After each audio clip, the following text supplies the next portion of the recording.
Buenas noches y bienvenidos a Sala de Prensa de Noticias Caracol Ahora. A raíz de la polémica desatada hoy por las denuncias sobre la muerte y la desaparición de varios menores en un bombardeo ejecutado el pasado 2 de marzo en el Guaviare contra las disidencias de las FARC, el reclutamiento de niños y de adolescentes por las organizaciones criminales causa una vez más indignación, mucha preocupación y también muchas preguntas. Y es que según la ONG Aldeas Infantiles SOS Colombia, el año pasado se presentaron más de 12.481 casos en donde menores fueron víctimas de actos violentos de estos grupos delincuenciales y según la ONG Benposta, 222 menores fueron reclutados el año pasado. Para hablar de este preocupante panorama, nos acompaña hoy en Sala de Prensa Juan Sebastián Campo, él es representante de la organización de Benposta. Bienvenido, Juan Sebastián, ¿cómo está? Buenas noches, muy bien, muchas gracias y un saludo a todos los televidentes que nos acompañan hasta ahora. Qué bueno que esté con nosotros. Antes de comenzar con los datos y el análisis, me gustaría, Juan Sebastián, que hiciéramos una precisión, porque los niños a los que les cuelgan un fusil en el hombro, que son de zonas vulnerables, que hacen parte de minorías indígenas, campesinas, muchas veces son niños sin educación, sin comida en la casa, digamos, son niños abandonados. Ellos son víctimas y no delincuentes. Sí, efectivamente, en ese sentido, Benposta pues rechaza las declaraciones del ministro de Defensa, quien se refirió a las víctimas de reclutamiento como máquinas de guerra. Para Benposta es muy importante que se entienda que, como bien usted lo dice, la situación de reclutamiento es una situación que de alguna u otra forma se da porque los niños y las niñas se encuentran obligados de alguna u otra forma por situaciones del contexto a ingresar a los grupos. Entonces, en ese sentido, sí son muy infortunadas pues, las declaraciones del ministro de Defensa en varios medios de comunicación el día de hoy.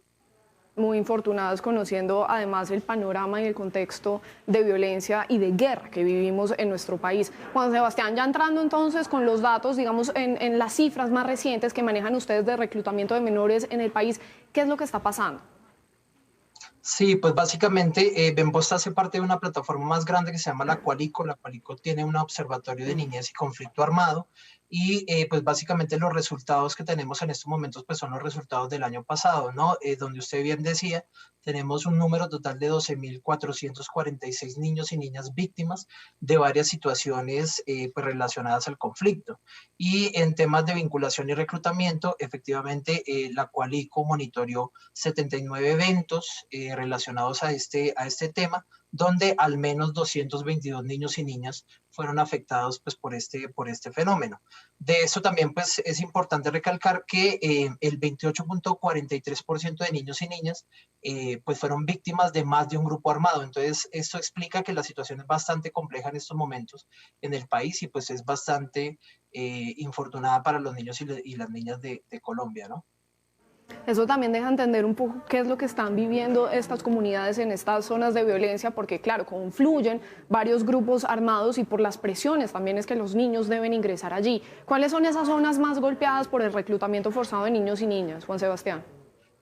Sí, bueno, pues digamos que hay unas zonas de presencia histórica de los grupos, sí, en este sentido tenemos, digamos, Antioquia como una de las que siempre presenta, pues, bastante este escenario. También encontramos el Cauca, el Chocó, Arauca, la zona del Catatumbo, que son zonas, como ya lo decía yo, históricamente golpeadas por la presencia de los grupos y donde además pues confluyen bastantes factores, ¿no? También confluye mucho el factor del abandono del Estado. Son niños y niñas que se encuentran en situaciones de precariedad económica, de falta de acceso a derechos fundamentales como la educación, la salud, y esto de alguna u otra forma los obliga pues a ingresar a los grupos armados y pues infortunadamente estas vidas terminan en situaciones como la que hoy estamos presenciando, que es la situación del bombardeo.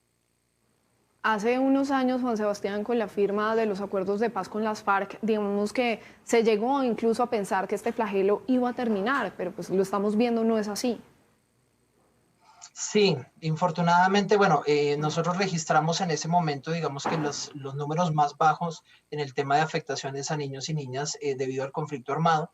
Infortunadamente, después de eso, pues todos conocemos que se presentaron varios factores, la falta de implementación de los acuerdos, donde los acuerdos efectivamente había unos mecanismos que garantizaban de alguna u otra forma la no repetición de estas situaciones, pero pues también digamos que la falta de implementación de estos mecanismos, pues ha logrado logrado que, por un lado, los grupos, las disidencias de las FARC en este caso, y los grupos que ya tenían presencia en las zonas, como el ELN, el EPL, pues se fortalecieran, y también pues el poco acompañamiento a las comunidades también de alguna u otra forma evidenciara que al Estado todavía le falta avanzar muchísimo en presencia en estos municipios y en estas zonas del país, ¿no?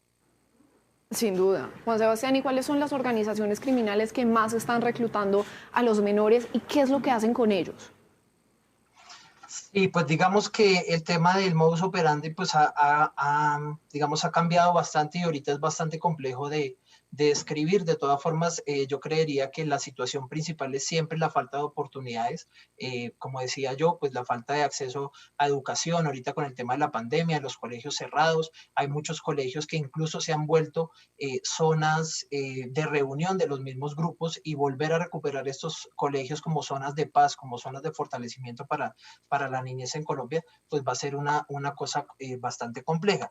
Pero también pues el tema de la precariedad económica de las familias, el tema de obviamente el narcotráfico, ¿sí? La relación entre narcotráfico y que los niños y las niñas estén en función de la producción de estos productos, pues obviamente también hace que de alguna u otra forma ingresen o tengan algún tipo de relación con los grupos. Y respondiendo a la pregunta de cuáles son los grupos que más cometen, pues digamos, estos delitos, efectivamente la Coalico registró que el 51% de los casos pues está registrado como responsable las disidencias de la FARC-EP. En el 46% de los casos tenemos al ELN, y en el 1.8% de los casos tenemos al EPL, ¿no? A las disidencias del EPL. También encontramos que efectivamente hay niños y niñas que son víctimas de la fuerza pública, ya sea por utilización, los utilizan de informantes. Esto obviamente los pone en riesgo en las mismas comunidades con los mismos grupos armados, y como yo decía, pues muchos de los niños y las niñas que son víctimas de estas situaciones también son víctimas de no solamente un grupo, sino de varios grupos que coinciden en las regiones, ¿no? Entonces esto hace que las situaciones sean pues muy, muy, muy complejas. Y que se aprovechan de la vulnerabilidad, de la corta edad de estos niños, de su corta capacidad, digamos, de raciocinio, también podría uno decir, y por eso, digamos, terminan llevándoselos. Juan Sebastián, ¿se sabe, por ejemplo, qué porcentaje se trata de reclutamiento forzado y cuál en donde se los llevan así? Digamos, ¿se los llevan mediante engaños? Sí, no, es muy difícil, por lo menos nosotros no tenemos ese registro.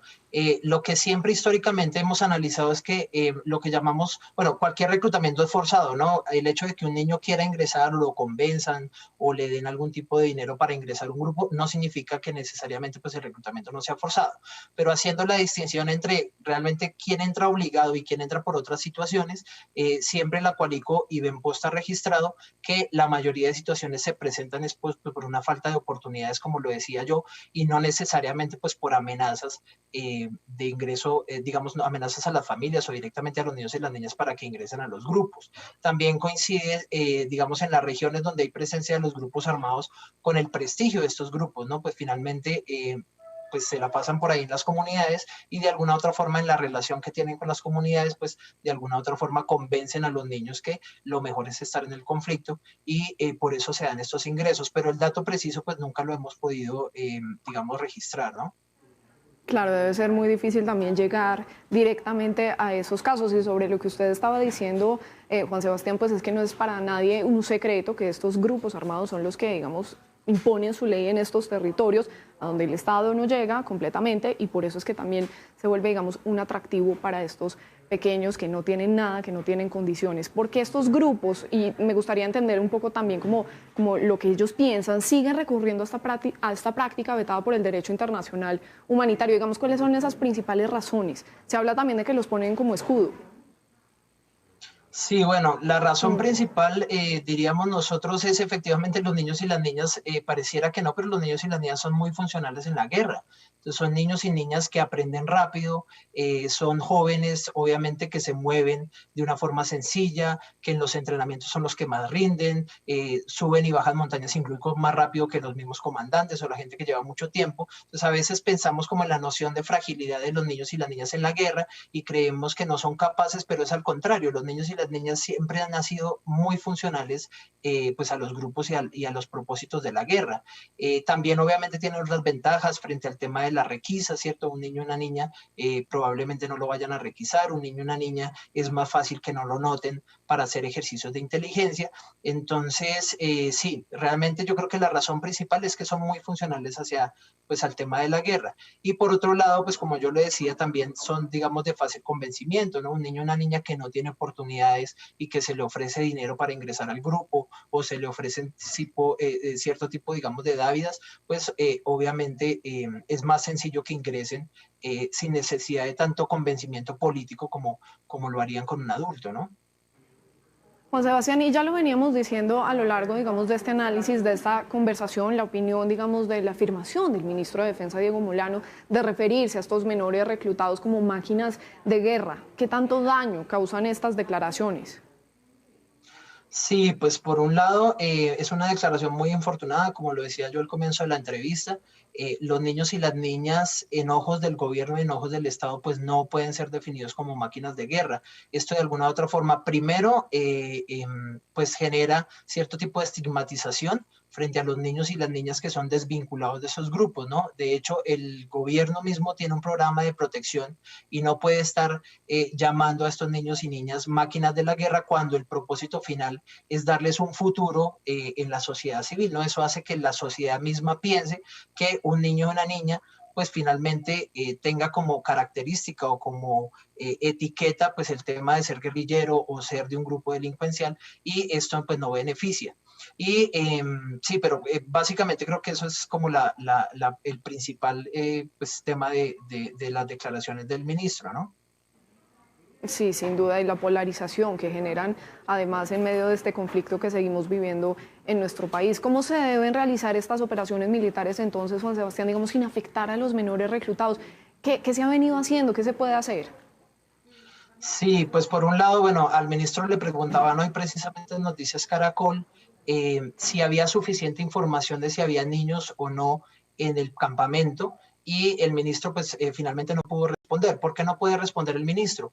Porque por un lado, si la respuesta es sí, si hay suficiente información, pues es una orden que no se debe haber tomado, ¿cierto? Bombardear a menores de 18 años que están en un campamento, independientemente de que hagan parte del grupo, pues no es algo que esté bien, digamos, en términos de legitimidad del Estado, ¿no? Y por otro lado, si no había suficiente información, eso pone también en duda los ejercicios de inteligencia. Realmente las operaciones militares, pues básicamente a nuestros ojos deben asegurar primero el principio de extensión, y es obviamente en una operación militar no pueden haber víctimas que no sean objetivos militares, y segundo el principio de proporcionalidad, ¿no? Y es cómo intentar que las operaciones militares realmente, si son buenas, terminen en capturas, terminen en máximo heridos, pero pues no pueden terminar con menores de 18 años muertos y pues menos en una situación de bombardeo. Sobre eso, Juan Sebastián, ¿qué culpabilidad tiene entonces el Estado? Digamos que la deuda, uno podría decir, es histórica, además como nuestro conflicto. ¿Qué se ha dejado de hacer para que se siga presentando esto?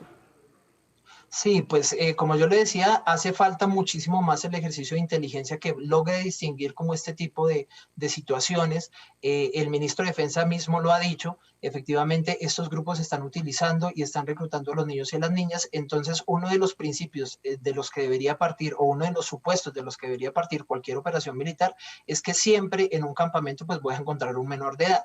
Pero hacia otro punto de vista, también es muy importante que el Estado fortalezca los programas de prevención. El problema no es qué niño o qué niña termina muerto en un bombardeo por el ingreso a un grupo armado, sino por qué los niños y las niñas siguen ingresando a los grupos armados y por qué estos grupos se los siguen llevando. Entonces, en ese sentido, es muy importante, y nuestra recomendación es hay que fortalecer la presencia del Estado, y cuando me refiero a la presencia del Estado no me refiero a invadir, digamos en términos militares, ciertas poblaciones, sino efectivamente cómo garantizar que los niños y las niñas no tengan ninguna razón para terminar en los grupos armados. Entonces, asegurarles el derecho a la salud, asegurarles el derecho a la educación, asegurarles el derecho a esta familia sana, ¿sí? Muchos de los niños y las niñas también van a la guerra por temas de violencia intrafamiliar. Entonces, es muy importante, pues, digamos, estos dos puntos, ¿no? El primero, fortalecer lo que tiene que ver con la capacidad de defensa. Finalmente, el Ministerio de Defensa debe estar en función de todos y todas las colombianas, y esto incluye a los niños y las niñas, ¿no? Y segundo, priorizar, obviamente, los programas de protección y prevención al reclutamiento. Eso es una cosa que para nosotros es muy importante, y es que como país no podemos permitir que los niños y las niñas sigan yendo a la guerra. Y no solamente es cuestión de la responsabilidad de los grupos armados, sino que obviamente las políticas de Estado deben prevenir estos ingresos a la guerra. Y ya que usted lo estaba mencionando, Juan Sebastián, es que además esta práctica ilegal también la condena el derecho internacional humanitario. Hablemos un poco de eso. Siempre sí, se claro, aduce, pero pareciera que entonces no se respeta. Sí, claro. Bueno, tenemos, digamos, la característica de las guerrillas que históricamente se han formado en Colombia. De alguna u otra forma tenían, unos propósitos políticos o unas ideologías políticas que de alguna forma hacían que respondieran, digamos, al derecho internacional también por cuestión de legitimizar su propia guerra, ¿no? Pero infortunadamente, y esto siempre ha pasado en los conflictos, una vez hay un proceso de paz, quedan unas disidencias. En las disidencias normalmente se pierden también los nortes políticos, y esto hace que ya estas políticas de, por ejemplo, no dar ingreso a ningún niño o ninguna niña menor de 15 años, que es lo que dice el derecho internacional, pues se vuelvan un poco más flexibles, digamos. Entonces ahí es cuando, con propósito ya de frente al narcotráfico, frente a la extorsión, frente a lo que es la guerra como tal, pues obviamente se permita el ingreso, y además no solamente se permita, sino que se priorice en términos de cómo reclutar a más gente, ¿no? Entonces, de alguna u otra forma, esto es lo que está viviendo en el país en estos momentos, ¿no? Y es que se pierde el norte político y todo se vale. Y efectivamente, lo que dice el derecho internacional es que no todo se vale, y las guerras sí tienen unas reglas, ¿no?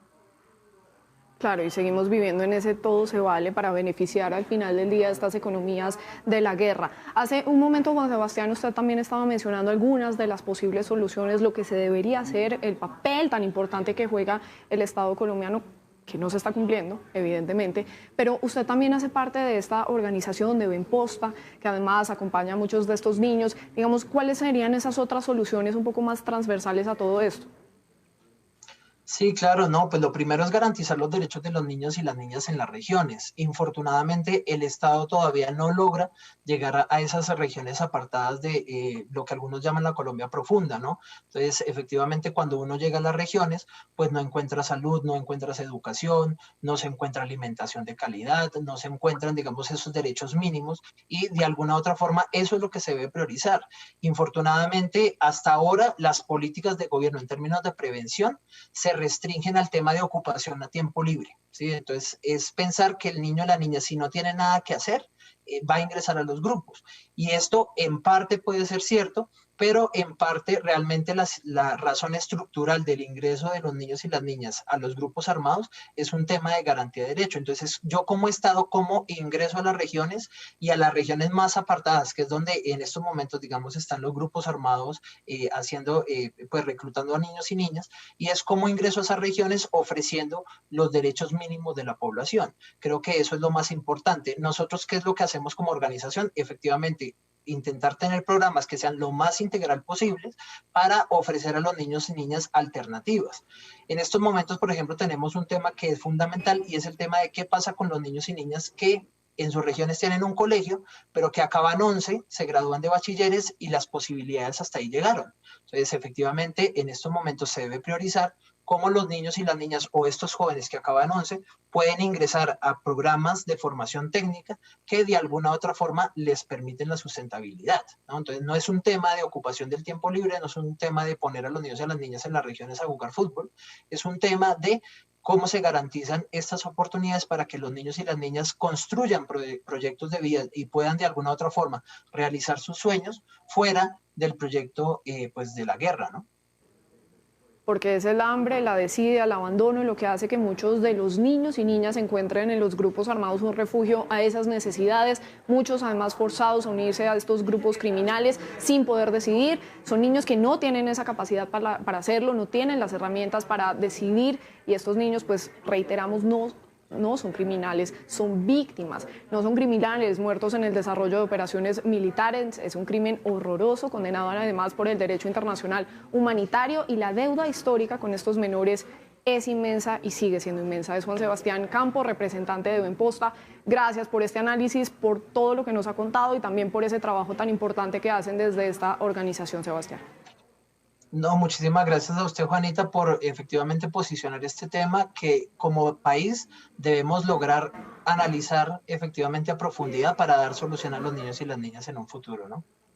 Sí, los niños no pueden seguir haciendo parte de la guerra. Gracias, Juan Sebastián. Cuídese mucho. Bueno, hasta luego. Muchas gracias. Muy bien, así hacemos una pausa. Y cuando regresemos nos va a estar acompañando Ricardo Ospina para contarnos qué es lo que tiene hoy en su radar. Ya volvemos.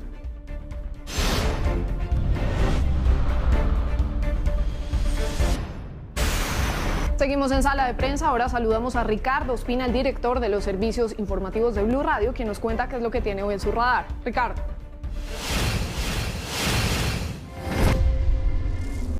Hola, muy buenas noches. Hoy entra en el radar aquí en Sala de Prensa en Noticias Caracol Ahora el futuro del cartel de La Toga, que no es otra cosa que una organización criminal conformada por magistrados, fiscales, abogados y políticos que se pusieron de acuerdo para que a cambio de gruesas sumas de dinero se torcieran procesos penales, incluso en la Corte Suprema, se cambiaran determinaciones o se engavetaran investigaciones.